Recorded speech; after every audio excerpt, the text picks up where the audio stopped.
Okay, here we're going to walk through setting up the desktop, the PC, and the Android using the master remote and the wireless keyboard. So here you'll see we have the desktops already set up. We have our keyboard right here. To get out of Revel, the app, just hit Shift, Escape. Sometimes you have to left and right click the mouse button over here too, but not always. Usually Shift Escape will get you out of there with no problems. Now, what you got to make sure is that your desktop goes from left, center to right. So the way you can test it right away is you can take your mouse and just move the mouse left or right. If it doesn't go like that though, what you can do is right click, hit Display Settings, and you can set your desktop up and you can move these to where it needs to be, but you want it to be screens 1, 2, and 3 in that order. And then also you want to make sure screen 1 is set as your make this my main display. Once you have that set, you can just hit click off, and then you can go down to start right here and click on Revel app or Revel player. Just like this, it'll take a few moments and you'll see the Revel app will start up.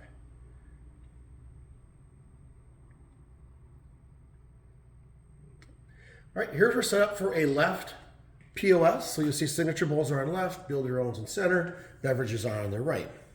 Here's the player. So when this ships, you'll have the dongle for the keyboard already in it.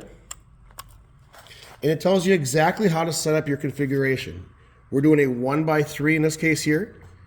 HDMI 1 goes to the left screen. HDMI 2 goes to the right. And you have a USB-C to HDMI dongle, which goes to your center display. So once this is hooked up correctly, this is the thing, that's what you should see. We also have a mount with this. So on the bottom of this player, there's keyhole. You simply screw the, I usually put 2 screws or whatever you want into the wall, mount this up, and attach this with the keyholes behind you. You want to put this in a location where you have easier access to it. So lower center, lower right, and then run your HDMI cables out. That way if something does happen, just like your phone needs to be rebooted once in a while, you can access it to either reboot by turning it off or unplugging it, or even had some stores where they have a dedicated fuse for the digital signage, and they just go back and they can turn this fuse box or fuse switch off and then on. Okay? That's for this right here. Now we have our Android player. So Android player, plug your Cat 5 or Cat 6 into your here for your data. HDMI 1 goes to, it only has HDMI 1, goes out to your TV and your power. We have a double-sided Velcro here, so we want to make sure that this side here is vented out so it doesn't overheat or anything like that. Then you'll see over here, that's what's playing for the single display. That's all four. For the master remote, here it is right here. Make sure it says master. If you have the other ones, you can toss them, but this is the only one you want to be using. And you can hit menu. Some of the important settings are here. So you can go down to advanced setting. You want to make sure your HDMI mode is in graphic. If it's anything else, you'll oversaturate the screen. You won't see all the what everything needs to be displayed. I can hit menu to get back into that, out of that I mean.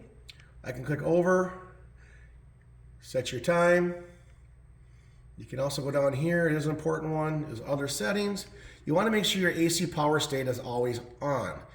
What that is if your power goes out, something like that, when the power gets reconnected, it'll automatically turn the TVs back on. Okay. And then if you want to, and it's also kind of tricky because all 3 TVs are using the same remote, right? So you want to kind of angle it a little bit so you don't impact the other TVs when you're working on just one by itself.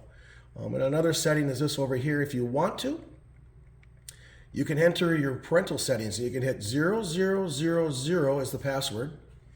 And here you can come down and hit commercial settings, your boot setting. You want to have your boot source always turning on. So this is the Intel NUC. So it's usually HDMI 1. I recommend you always install the HDMI 1. And you could also do commercial locks if you wanted to. So if I could display your single display on the entranceway, if you didn't want somebody messing with the inputs or stuff like that, you could lock out the keypad and stuff like that. But I have these off. It's really if you have an issue with people messing with your TVs. And those are the big settings for setting up your digital signage. Thank you.